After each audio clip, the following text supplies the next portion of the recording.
So today is basically an overview of self-publishing, like the steps you need to take to self-publish your book. So most of these apply, like all of these up to the point where obviously you're uploading on KDP are going to apply even if you're going to a publisher. But the main difference is like if you're going with a publisher, you would need to like either query a hybrid publisher and or pay an agent to query a traditional publisher. And not that you need to get an agent to get a traditional publisher, but a lot of people do because it's a lot easier. Of course, that's a whole nother investment, something we're not going to talk about today, but I just wanted to make that distinguishment here. But all of these steps, even if you go with a publisher is still going to have to take to publish your book, because if you're going to publish even with a publisher, they're still going to put you on KDP. So this is the big overview. I'm not going into super detail, but if either of you ladies have any questions as I'm going along, just jump in and ask the question. And then if you have like a question for later, you can always throw it in the chat, but I probably won't be checking the chat as often just because I'm following along with the presentation. All right, so today what we're going to learn is we're going to focus on the key steps to writing and publishing your book on Amazon. Okay, so you want to follow these steps to get to successfully self-publish your book. And the other thing is you want to have these in order, because if you do them out of order, that's going to cost you extra time and money that is not time and money well spent. So that's one of the things you want to definitely do, is do these things in order. So there's 4 key components to your book. And I talk about this in my book, From Idea to Outline. And in the Jumpstart course, we're going to have this July that's coming up in, well, just like 3 or 4 more weeks. So anyway, you want to know these key components before you start writing. Now, if you started writing already, that's okay. Like you don't have to be like, oh, I have to rewrite my book. But even if you've started writing your book, you can still do this exercise and then go back to your book and see, does your book have all of these checkpoints in it? If it doesn't, then you can change your book and add these to it, or edit your book to add these to it. So 1 is, why are you writing your book? 2 is, what is the focus of your book? 3 is your book's message, and 4 is your book's target audience. Now, no matter what genre you are writing for, these are 4 key elements you have to know. You want to know, I should say, before you start writing. So, because this really helps you tune in your book's message and get your book like really highly focused on your reader. So number 1, why are you writing a book? Do you want to become a well-known author? Do you want to make $1 million with your book? Are you writing a book to use as a business card? Or do you just want to leave a legacy? Like you're just, because there's people that just write a book to leave their legacy and they order like 50 copies and give it to all their family members. So that's another reason. So Joanna and Cheryl, go ahead and unmute. And Joanna, you go first. Why are you writing your book? Like, what is your why for your book? So that's a very good question. So I'm writing my book because I want my generations of family to know about my trials and tribulations, my will to adapt and learn and overcome situations, and the things that we survived as a family growing up. So that would be my way to share with my grandchildren, great grandchildren, and on, brothers, sisters. So that is the main reason why I'm writing my autobiography. So your main reason is legacy. Yes. Awesome. I love that. Cheryl, how about you?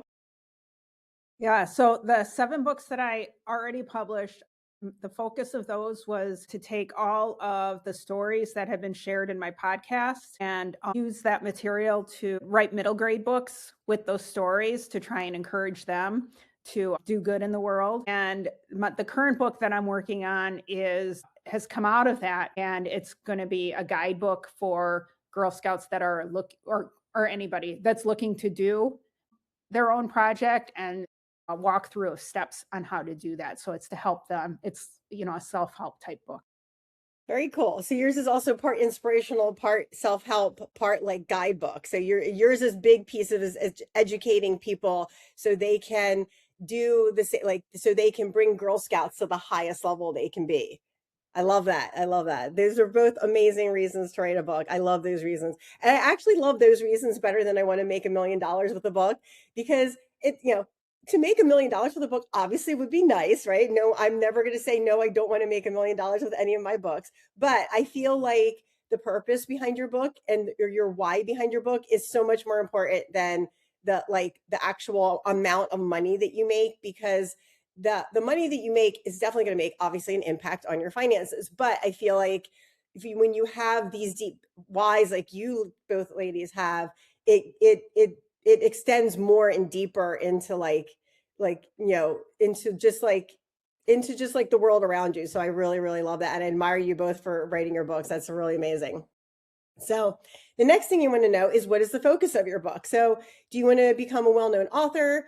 Do you want to use your book as a business card? Do you want to like leave a legacy? So what is like the focus of your book? So what is like, what intention do you have when you're writing your book, basically? All right, now your message. So like you said, Joanna, yours was like resilience and telling your grandkids and your family like what you had to go through to get to where you're at now. And then for Cheryl, your message is like, hey, you can achieve this high level. Here's a guidebook on how to get there. So whether it's either one of those, or if you've got like a framework like I have in my book, or you have an efficient process that you want to share with other people, or like learning how to get through a situation, like survival guides, things like that, right? So there's a lot of different messages. So one of my books I wrote for a client, and I have it right here, called Dreams Take Flight. So this is a book from my client Tom, and we published it when he turned 80. So you're never too old to publish a book. And his message in his book is so the basis behind his book is he wanted to leave a legacy, because he is the person that's responsible for disc golf being so popular in the world, like literally. And he literally lives in my town. He lives 10 minutes from my house, which is kind of funny. And so he found me online and hired me to help him write his book. And so when we were talking about his stories, the same message came up over and over again, where people would be like, no, you can't build that course there. And he would go and find a way to build it. Or people would say, no, you can't do this. And he's like, no, I'm going to do it. So his message in his book is, no matter what people tell me, I'm going to figure out a way to do it, right? So it's like that resilience piece, it's that problem solving piece. And then another client book who just published a couple weeks ago, this is The Guy in the Yellow Tie. So this is another book that I helped my client with. And his message is resilience, like keep getting knocked down and getting picked back up. And so that's what his message is in his book. So every book has a different message. Even if two books are on resilience, the resilience message is always just a bit different. All right, so the next step is you need to figure out who your target audience is. For example, I know when I'm writing my second edition of my guide to traveling gluten-free that my target audience is women ages 30 to 60 who either have celiac disease or whose family members have celiac disease. Typically, they're married or they have a partner and they're raising kids or helping to raise grandkids, or they have grandkids, and they need this information to learn like what is safe to feed my family and what is not safe to feed my family or myself. And so, and I know this because with my podcast, I look at my demographics, and all my demographics consistently fall in this category. If I was being really, really specific, it would be 40 to 55, because that's really my core. But then I've got a lot of women in between the ages of 30 and 60, because that's typically when a lot of people find out they have celiac disease, because it takes up to 10 years to get diagnosed sometimes, which is really sad. But anyway, you need to know who your target audience is and be as specific as possible, because you don't want to write for everybody, because as we know, if you write for everybody, you write for nobody. So let's unmute, and Cheryl, I'm going to have you go first. Your target audience is pretty easy. So just tell us your target audience. And if there are any target audience people who you're like, oh, I didn't think it would be going to be this, and you were surprised by some of your target audience. Yeah, my target audience is pretty specific. It is middle schoolers that are Girl Scouts. I do, because of the way my books are written, I can reach other middle schoolers that are looking, or high schoolers that are looking for community service project work, significant project work, that kind of thing. But when I'm writing, my niche is those middle school Girl Scouts. of course, because they're the middle school Girl Scouts, I always also have to keep in mind the adults that support them. Right, right. No, but I love the fact, I love that community service piece because that's a really good point because there's a lot of other like groups and schools that you have to do community service for, right? And like, what a better way to do it than joining a Girl Scout group and getting an award while you're doing the community service. So it's like a double award for doing something good. And I really love that. That's awesome. Thanks for sharing. Okay, Joanna, what is your who do you think your target audience is? Obviously, you want your family members to read it, but outside your family members, who do you feel like your target audience may be?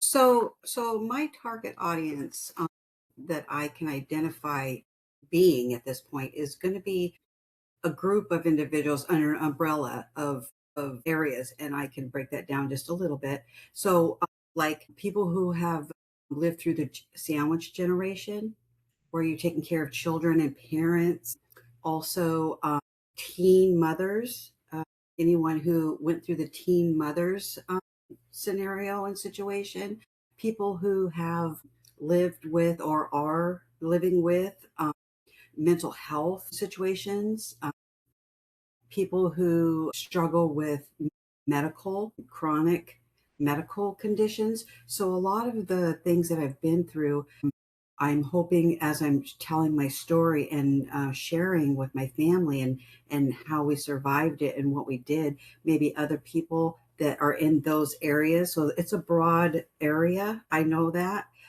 but it's going to be targeted to specific situations that people live through. Another one is really big for me because I have 4 boys who are in their 40s living through teenage years. That was tough. So it just situations, that people go through raising families, growing up, learning, education, walk. So that's my target audience, and I'm gonna narrow that down a little bit. But with my autobiography, just my whole path will be in there. So that's going to be a lot of things I'm going to be touching on, and I don't know if people are going to be able to relate or not. But I'll just share what worked and what didn't for me. Doesn't make my way right or wrong. It just makes it my way. Right. Yeah, I love that. Yeah, I love that. Yeah, and two, you're clearly appealing to an audience that's 40 plus, right? Because these are going to be people that have already lived life experiences. It's not going to be like the younger crowd that your book's going to appeal to because you have to live these life experiences. You have to have life under your belt in order to relate to a lot of the things that are in your book. So yeah, I mean, I feel that's still pretty niche what you got. Like you've got it niche down a little bit, but I would say even adding 40 plus would niche it down even more. That's what I'll do. Thank you. Yeah. Awesome. And remember, when you're doing the back of your book, you want to send that message to your avatar. So, like, appeal to your avatar, like, have you been in this situation? Blah, blah, blah, right? Like, that's a really good selling point for the back of your book because there's 2 things that readers, well, you have probably experienced this as well. I know I have personally experienced this. When I buy a book, I look at 2 things. The cover has to appeal to me, and I read the back of the book. And if it relates to me and I really like it, I'll buy it. But if it doesn't relate to me, I put it back on the shelf. So I'm sure you guys probably relate to that. That is a very, very typical and common like way people choose the books that they're going to read. And the topper to that is people will make that decision in less than 10 seconds. Like you feel like that's just hardly any time, right? But that's how fast our brains look at something and decide yes or no. And that's from just like, like having to like all these years, like having to, for us to like make a decision really quickly when we used to be hunter gatherers and things like that. And now we still do that, but we do it with books and other things. So the next step after you figure out those 4 things is you want to make an outline. Now I tell people, some people are pantsers, which means they just sit down and just start to write whatever. And that's fine. You can do that. But you really do want to start with an outline. And the reason I tell everybody this is that because if you don't start with an outline and you just start writing your book, you're still going to have content, but it's not going to be focused on the 4 things we talked about earlier. And you're going to be writing a lot of content that may not make it into the book. So it's not a very efficient use of your time, and we cannot get back our time. So time is one of the things we want to be extremely careful with. So there's a couple different ways you can do an outline structure for your book. You can do it chronological. That's what my client did in this one and actually this one, because they're both memoirs. And so memoirs set up really well for chronological, although you don't have to do a memoir in chronological. There's sequential, and then like this happened, then this happened, then this happened, and then there's topical, which is like categorical. So there's a lot, and there's other ways too, but these are the three most common ways to set up your outline. And so this is would it be a categorical or topical way. I love mind maps. So when I used to teach middle schoolers, when I first started teaching, I tried to teach them like the traditional outline, like Roman numeral 1, blah, blah, blah. And then I started hearing sighs behind me as I was writing on the board. I'm like, okay, this is clearly not working. And then I found mind maps about 15 years ago. And these are really great because I'm not a linear thinker. And so I grew up learning the traditional outline, like you both probably did too, like Roman numeral 1, blah, blah, blah, big letter A. But since I'm not a linear thinker, that is not the best way for me to map out my ideas. I love using a mind map because I'm not a linear thinker. This also is really helpful for people who are visual learners because you can just clearly see what your book's going to be about. So this is an example if I was writing a book marketing 101, right? These are some of the topics I could write about. Now, all of these topics on this little spoke wheel here are all going to be chapters, right? So this is the beauty of building out a mind map. You start with your main idea, and it doesn't have to be your title. And I tell people, you don't need to choose your title until you're finished formatting your book. But what I always recommend is keep a running list of titles and don't completely cross out your old ones, because sometimes you go back to your old ones and like, I like this word from this piece of title and this from this piece, and you end up combining them. All right. So this is another idea of a mind map. This is somebody building a website, but same thing. You can do this with a book. So if this was a book about websites, right, this would be a chapter on subpages. And this would be information in the chapter about images, information in the chapter about navigation links, and information in the chapter about privacy policy. So as you go out, you can still build little spokes and more circles off of these, and then these would be supporting underneath these. So you're actually building your book content when you are creating a mind map, which is magical about mind maps, I feel like, because this is such a simple tool that you can visually see what you're building and also construct all of the content for your book. So again, this is your main topic in the middle always, and then the first hub of your thing. So this would be header, homepage, subpages, footer, and sidebar in this example. These would be your chapters. And then anything coming off your chapters are subtitles in your chapters. And then anything coming off those subtitles are content underneath the subtitles. So you're literally building out the construct of your book. Now, again, books are a work of art. So your process can change, this can change, but you need to start somewhere and have a foundation to build on. So this is what's called I just lost it. It's basically like where you choose a yes or no, and I'm a dichotomy. So this is a dichotomy diagram. That's a mouthful. And I used to use these a lot in science as a teacher. And I love these because it's like a mind map, but it's more linear. So if you're more of a linear thinker, but you like the visual part, a dichotomy map is a great way to go, because it's basically a tree diagram where you extend subtopics off of different topics, right? So again, these would be your main topics here would be your chapters. These would be your subtopics in your chapters, and these would be the supporting under that. And these subtopics here would support these subtopics here. So any questions on mind maps before we move on? All right. So, and again, just pop in if you all have a question. Adding content to your mind map, you want to build your story. So there's lots of really great ways you can build your story besides just telling it from your, like, obviously you're going to tell it from your point of view, right? But you can give personal examples. You can do business or personal stories, depending on what type of book you're writing. You can talk about your framework or process.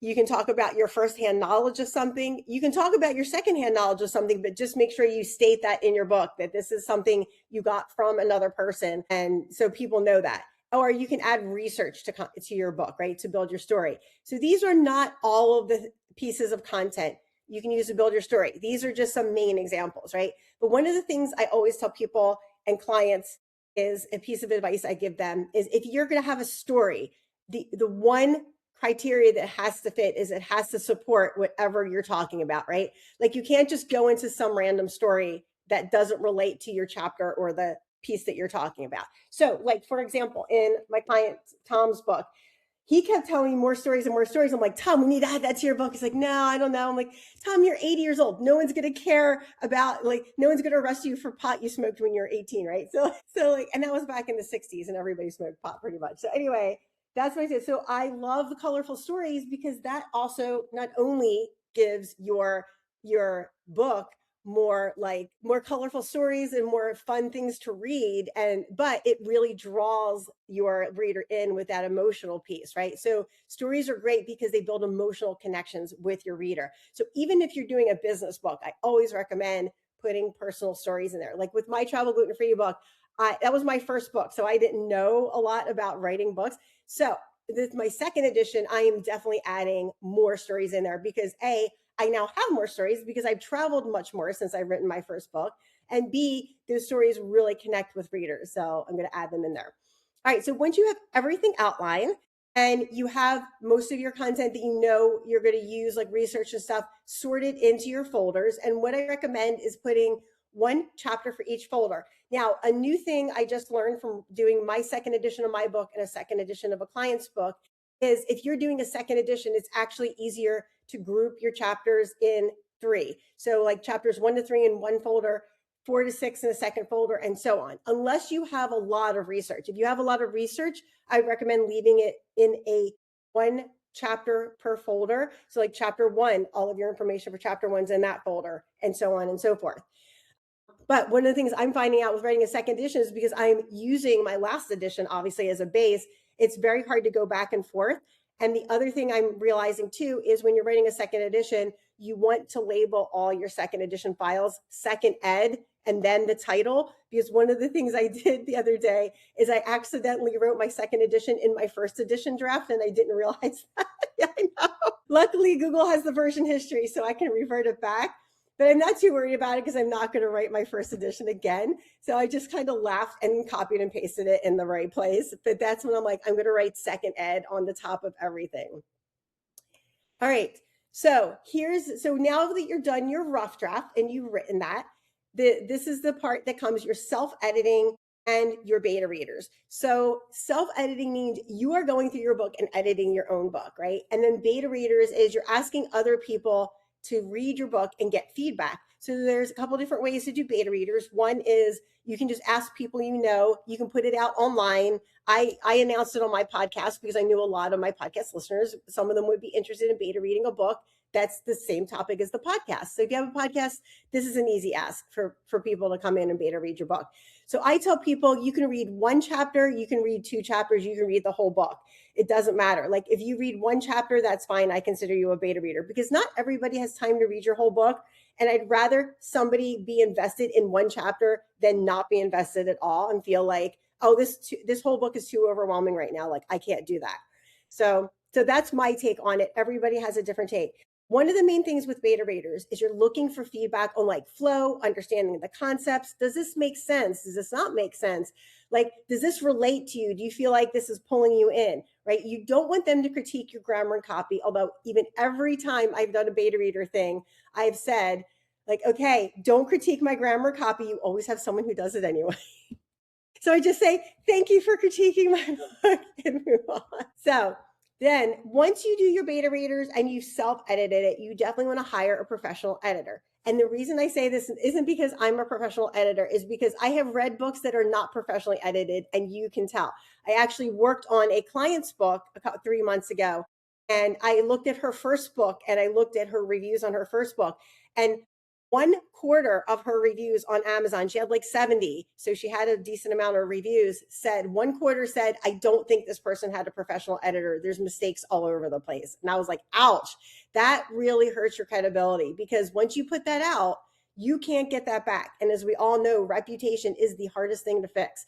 So that's one of the main reasons why you want to hire a professional editor, especially if you're a speaker and you're trying to get speaking gigs with your book, because you're not going to get the speaking gigs if you have a book. I mean, you're still going to get speaking gigs, but if an event coordinator looks at your book and there's a tons of mistakes in that, what does that signal to you? So I want your opinion before I'm going to tell you guys what it signals to me. So Cheryl and Joanna, you unmute first. If you were an event organizer and someone was like, hey, I want to speak at your event, and they gave you their book, and it was full of typos and stuff, what would you think?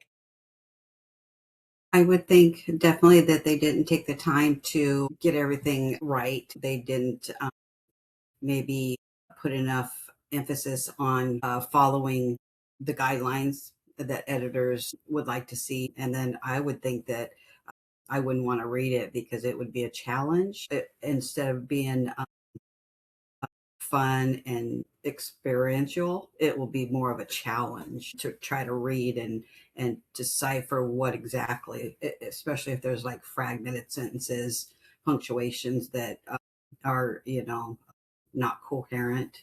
So that's what I would think. I would definitely think that they just didn't follow the guidelines that editors would like to see, that it's professionally edited, is what I would think. Good point. I didn't think of reading the book as a challenge, because if they're handing out the book at your event and people are reading it and they're like, why did they pick this person? This is such a challenge to read. But that's a really good point. I love that. Cheryl, what about you?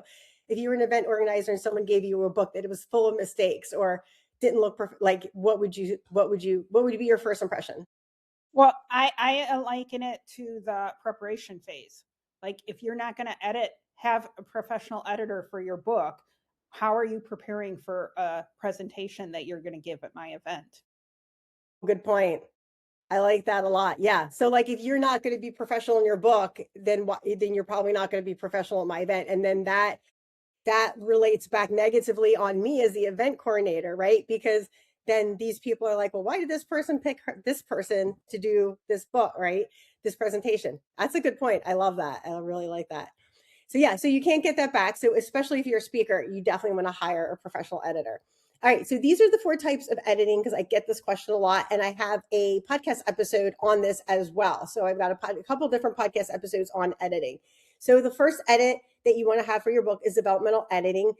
One of the things you want to make sure is that your editor is not using AI to edit your book, because I know people do say like, oh, I put it in AI and it said this, but AI is not a good book editor. I can tell you that right now. It does an okay on certain pieces, but it's not good with context. And that's the main thing you want to see with an editor is they get your context, they understand what you're trying to get across and the message.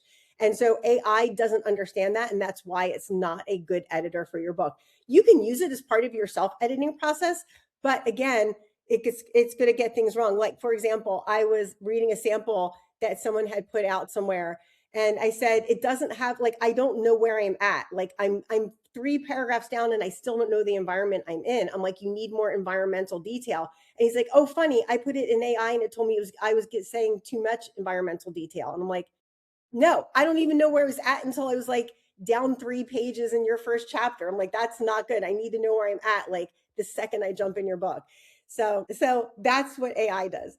Line editing, on the other hand, is so developmental editing is your overarching concepts and things like that. But line editing is when an editor goes line by line, right? And I read every line in the book and I give the author better sounding book with more powerful wording, which strengthens your book. Because a lot of people, a very common thing a lot of people will do is they'll use what I call fuzzy words or non-powerful words, like something, sort of, kind of.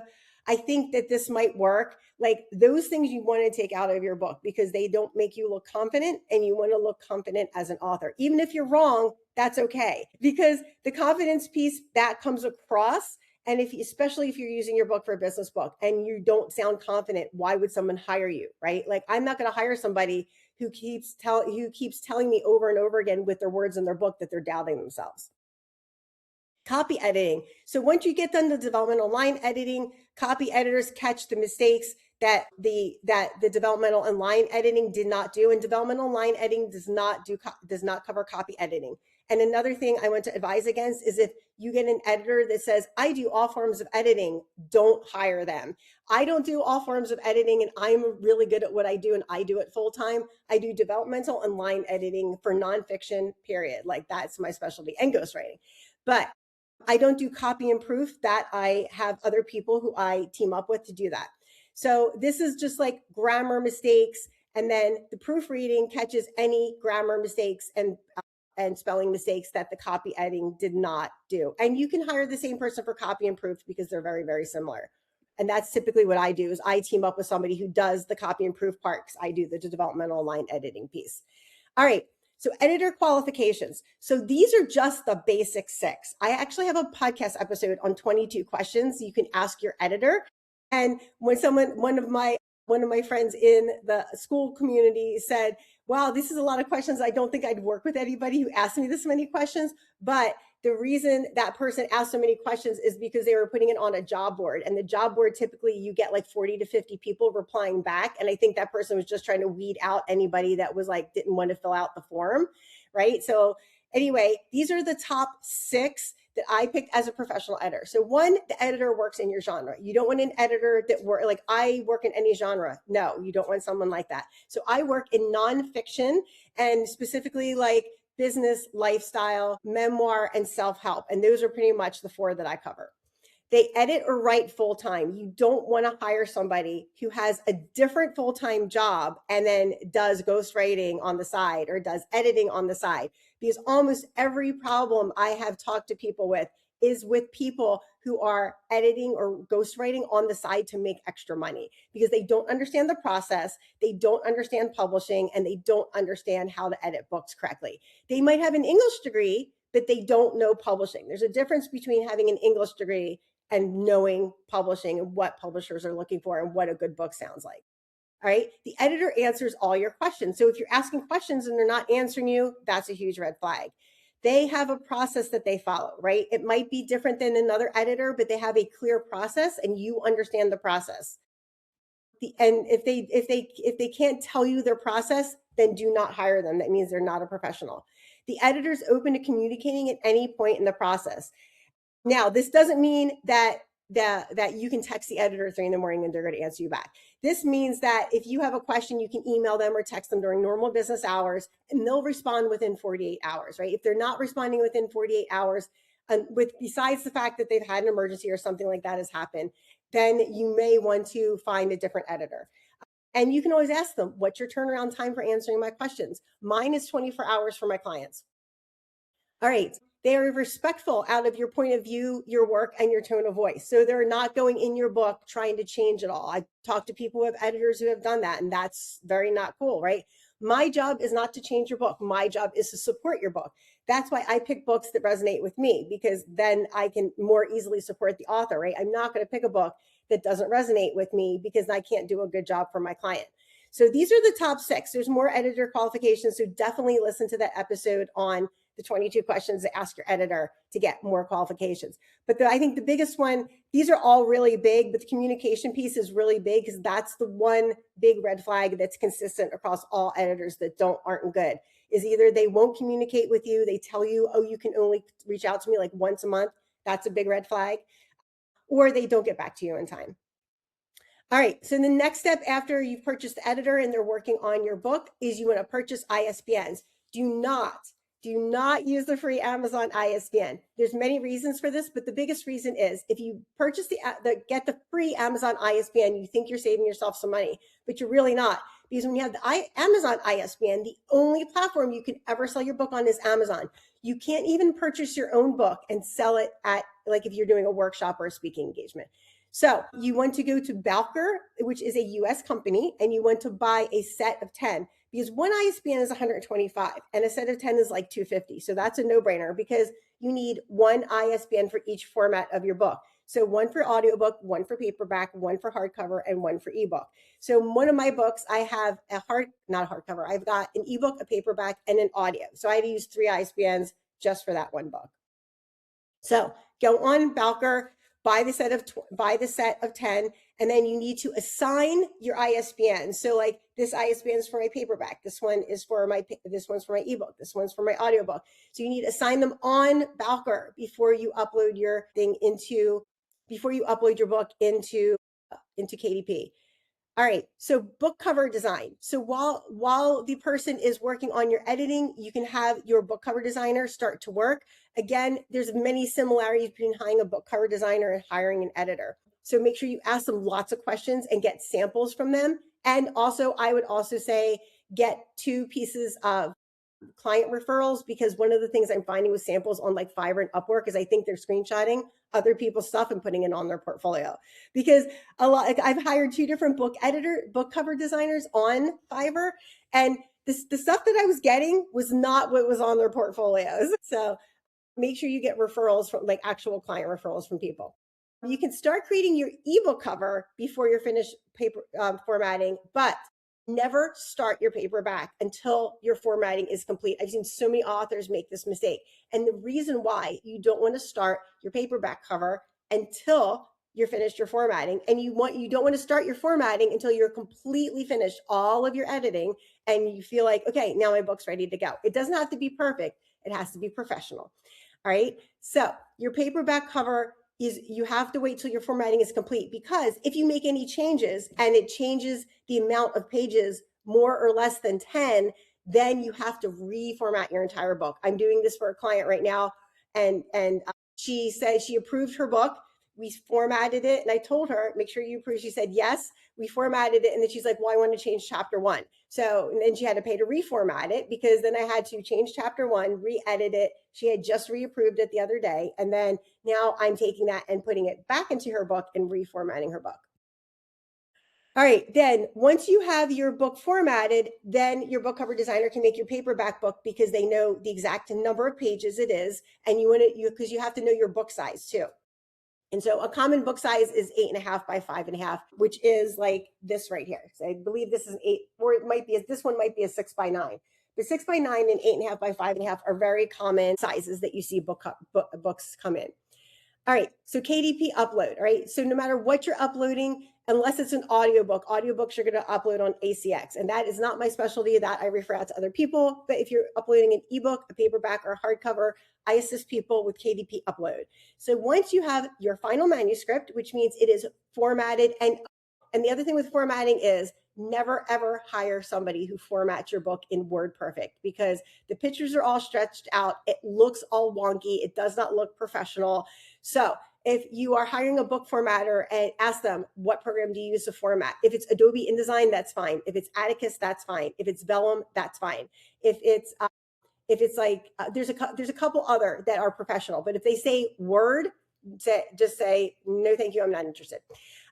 Once you have your final manuscript properly formatted, not in Word, your ebook cover, your paperback cover, and your ISBN numbers have been already assigned to your books, and you want to assign them at least a week before, because it takes some time to process it in the system, and Amazon has to recognize it. Then you can take these elements and upload them into Amazon. So you go through the Amazon process and you fill out all the boxes, including your name, if you want to add anybody as an editor or contributor, things like that. All right, so that is the basic overlay of what you need to do to write, edit, and publish your book on KDP. If you need any other information, you can reach out to me at writeforyou.me, at Write For You Self-Publishing. So Cheryl and Joanna, do you have any questions on the process? All right, did you get Joanna? I don't have any questions about the process. You laid them out pretty in detail, but can you elaborate on what KDP stands for? Yeah, that's actually, somebody asked me that the other day. So KDP stands for Kindle Direct Publishing. And so that just means any book that Amazon is selling, not just books on Kindle, but any book that is published on Amazon. So it can be professionally published with a publisher, traditional or hybrid, and published on Amazon as well, or you can self-publish it on Amazon. But KDP just stands for Kindle Direct Publishing. So when you upload your book onto Amazon, you have a KDP bookshelf, which is all of your books you have published on Amazon. Thank you. Cheryl, did you have any questions? I don't have any questions. I'll just add one comment of something that I found when I was publishing my books, and that is, make sure to publish. I agree, you have your own ISBNs, but publish to KDP before you publish anywhere else. So like, I also publish to Ingram Spark because I want libraries to be able to order my books, and you have to do Kindle KDP first before you do Ingram Spark, because otherwise Amazon gets mad at you. Yes, exactly. Right. You have to do them in the right order. That is a good point. Very good point. Awesome. All right. So this has been awesome. So we'll wrap up here. But if you guys need any assistance, you can get a hold of me in the school community, Publishing for Leaders, or you can get a hold of me on writeforyou.me.